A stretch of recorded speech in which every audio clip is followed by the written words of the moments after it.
All right, segment 3. I promised basketball. Here we got some basketball. And we're talking about whether we're seeing the end of an era. Cedric, the Golden State Warriors, we were talking about them a little bit a week or so ago after it was announced that Steph Curry was going to be out, a broken hand. Now it just looks like more and more this team is on the decline. Now you've got Green with an injury. Just not good right now. Are we seeing the dynasty come to a crashing halt, Cedric? It's over. It's over. Before the season, I think maybe in the first opening game, Klay Thompson was talking on Inside the NBA with Charles and Kenny Smith and Ernie Johnson and Shaq. And Charles, who doesn't bite his tongue, Charles goes, Klay, the dynasty is over. I mean, you guys are done. KD's gone, and you're out for probably the whole season. The dynasty's over. And Klay was like, oh, no. I'm going to get back, and it's going to be me, Steph, and Draymond. No, it's over. It was a great run. It was a wonderful run.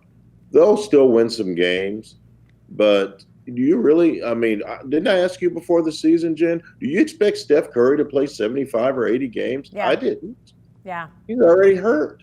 Yeah. And Draymond's got ligament damage in his finger, and Klay is on the shelf, and they got a bunch of no-names out there. No Andre Iguodala anymore. Sean Livingston retired.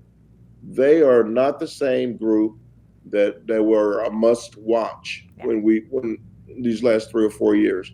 They're different now. The changing of the guard is at hand in the West.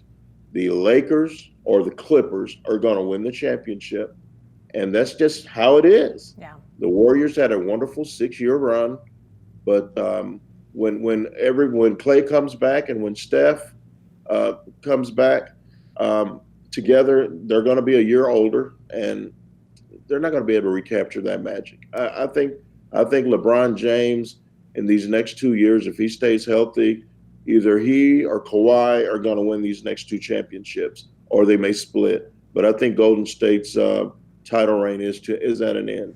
I think, and you're right, we did talk about Steph Curry and his inability to stay healthy, and that has been a struggle. So I'm not surprised that he's hurt, but I tell you, when the season started, because of how they were structured and so thin, depth, lacking, they needed him to be healthy for a good chunk of the year. That's for sure. They needed Draymond Green to be healthy a good chunk of the year. They needed their stars, the guys at the top of the salary structure, without Klay Thompson being available. They needed those guys to play a lot of games, D'Angelo Russell included in that list of guys that were at the tippy top of the salaries.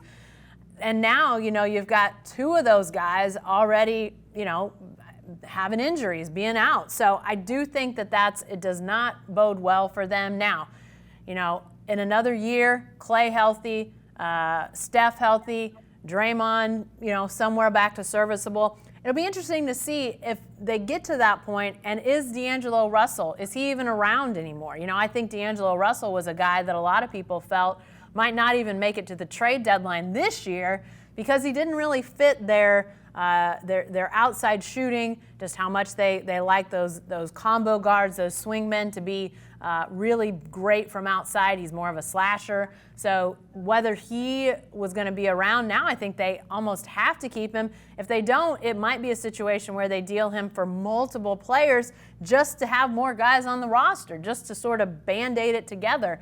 The timing's been terrible, Cedric. That's the other thing that comes to my mind. They just built this brand new facility, brand new arena, trying to really usher it in, and instead, it's been a dud this year. But I do think it's interesting to think about how the Warriors have changed the NBA in terms of super teams. When they started to really cluster the talent, everybody was looking around like, what's going on here? Now everybody's doing it. The players are doing it. The teams don't have to recruit anymore. The players are doing it with each other.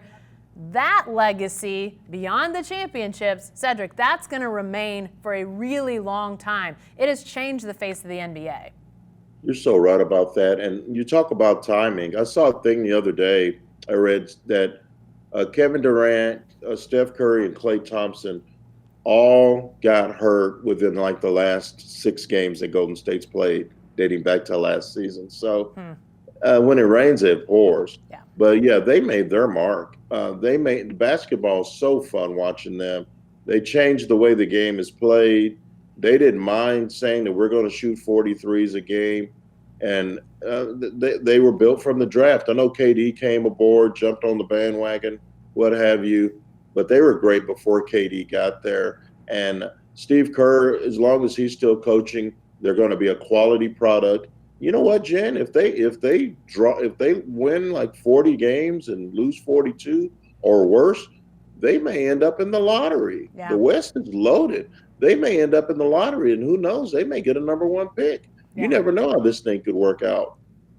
Yeah, and what you say about the draft is 100% right. It's so, obviously how they brought in those free agent superstars, everybody focuses on that. But that team drafted Klay Thompson. That team drafted Steph Curry, and they stuck with Curry when he had that ankle injury. They could have, said, well, I don't know, maybe this guy's not the guy we want to sign to that long-term max type of deal, and they thought he was worth it. He's been worth it, even though he has continued to be injury prone. But so many, Draymond Green drafted so many great players that they developed and then brought into their prime. We're seeing things like that play out again in Philadelphia. As you look at the Ben Simmons and the Joel Embiid. I mean, yes, they've acquired some talent, but the nucleus comes back to the draft, and so you have to give some props to those guys for finding those guys that fit what they were looking to do and then developing them into those prime years when they could really take off. But I think we are seeing the end of a dynasty, but again, legacy that will live on for a long time around the NBA in style and in the way that team was built. All right, that's it for the Writer's Block this week. We'll have way more next week. Sports never ends, and neither do we. We hope you join us. We'll be back. We'll see you then.